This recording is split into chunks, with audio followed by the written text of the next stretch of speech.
बिस्मिल्लाहिर्रहमानिर्रहीम। अस्सलाम वालेकुम। मैं हूं वकास और आप देख रहे हैं मेरे यूट्यूब चैनल। क्या आप भी परेशान हैं अपनी स्टडीज़ को लेके कि आप भी स्टडी अब्रॉड के लिए अप्लाई करना चाह रहे हैं?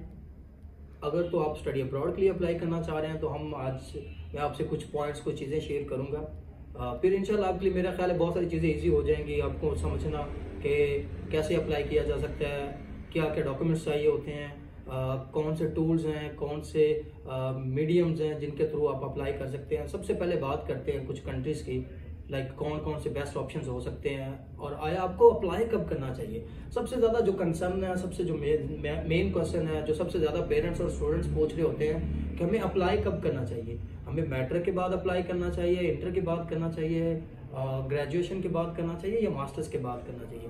तो स्टूडेंट्स, मैं आज आपको बताता हूँ आपको कब अप्लाई करना चाहिए। अब दो तरह से चीज़ों को देखा जा सकता है।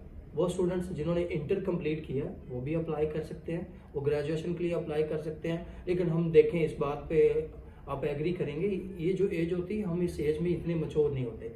लाइक कोई भी इंटर का स्टूडेंट होता है वो उस लेवल पे मच्योर नहीं होता। लेकिन अगर आपके स्टूडेंट्स लगता है आपको आपके बच्चे मेहनती हैं, अगर वो मच्योर है, मेरा ख्याल है फिर हम अप्लाई कर सकते हैं। फिर हमारे लिए बहुत सारे ऑप्शंस हैं। लाइक इंग्लिश कंट्रीज़ की हम बात करें तो ऑस्ट्रेलिया, कनाडा, यूके, यूएस में अप्लाई हो सकता है। इसके अलावा हम यूरोप में अप्लाई कर सकते हैं। इसके अलावा Malaysia, China, Uzbekistan, Kyrgyzstan, Russia, Ukraine वगैरह, एमबीबीएस वगैरह और बाकी सारी चीज़ों में अप्लाई हो सकता है। अब इसके बाद अगली बात करते हैं कि वो स्टूडेंट्स जिन्होंने ऑलरेडी ग्रेजुएशन की होती है पाकिस्तान में, अब उनका प्लान होता है कि वो एक ऐसा कंट्री ढूंढें, वो एक ऐसी ऑप्शन उनको मिले जहाँ पे वो इजीली जॉब्स भी कर सकें, जहाँ पे उनका अच्छा फ्यूचर हो, जहाँ पे वो अच्छे पैसे कमा सकें। डेफिनेटली हम उस कंट्री में रह रहे हैं, हमारे मुल्क के हालात इतने अच्छे नहीं हैं कि हम लोग इतना इन्वेस्ट करने के बाद, इतनी स्टडीज़ के बाद फिर फर्दर स्टडीज़ पे ही टाइम लगाएं। हमारी कोशिश होती है, हम ये सोच रहे होते हैं कि हम स्टडीज़ करें, साथ इंटरनेशनल स्टडीज़ के साथ साथ हमें कोई इस लेवल पे जॉब्स मिल जाएं कि हम अपनी स्टडीज़ को कैश आउट कर सकें और अपने पेरेंट्स को, अपनी कंट्री को कोई हेल्प आउट कर सकें। तो हम बात करते हैं सबसे पहले इंग्लिश कंट्रीज़ की। वो स्टूडेंट्स जिन्होंने 4 ईयर ग्रेजुएशन किया है वो इंग्लिश कंट्रीज़ को टारगेट कर सकते हैं। लाइक कनाडा बहुत अच्छा ऑप्शन है।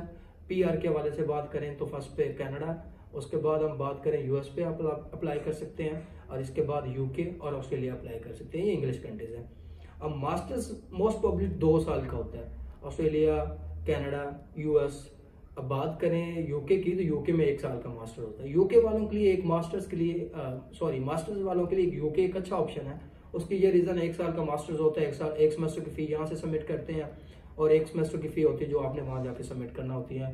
देन उसके बाद आपको 2 साल का PSW भी मिल जाता है। तो इसी तरह जो मास्टर्स के स्टूडेंट्स हैं जिन्होंने 2 ईयर बैचलर, 2 ईयर मास्टर्स किया है, तो मोस्टली स्टूडेंट्स के ये भी कंसर्न होते हैं, ये भी क्वेश्चंस आ रहे होते हैं मेरे इंस्टा पे, फेसबुक पे, कुछ लोग व्हाट्सएप पे भी कॉल मैसेजेस कर रहे होते हैं कि हमने जिन स्टूडेंट्स ने 2 ईयर बैचलर, 2 ईयर मास्टर्स किया उनके लिए क्या ऑप्शंस हो सकते हैं।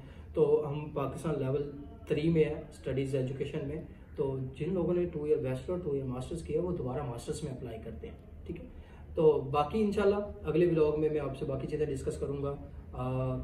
किसी स्टूडेंट का कोई कंसर्न हो वो मुझे मेरे इनबॉक्स में मैसेज कर सकता है, मुझे व्हाट्सअप कर सकता है। इंशाल्लाह मिलते हैं नए व्लॉग के साथ। तब तक अपना ख्याल रखिएगा और अपने इस चैनल का भी।